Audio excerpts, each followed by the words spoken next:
நம்ம வாழ்ற இந்த தீவுக்குள்ள எத்தனையோ மர்மங்க கொட்டி கிடக்குது.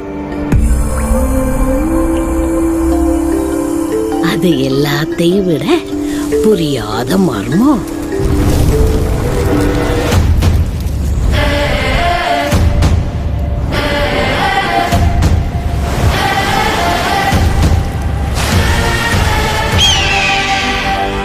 விருந்தருந்த வாரீரோ.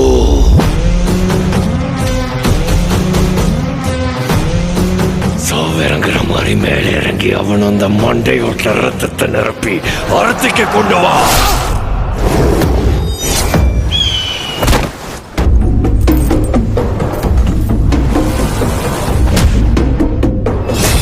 பத்தென்ற சொட்டு சொட்டுறதுக்குள்ள கங்கு அங்க வரணும்.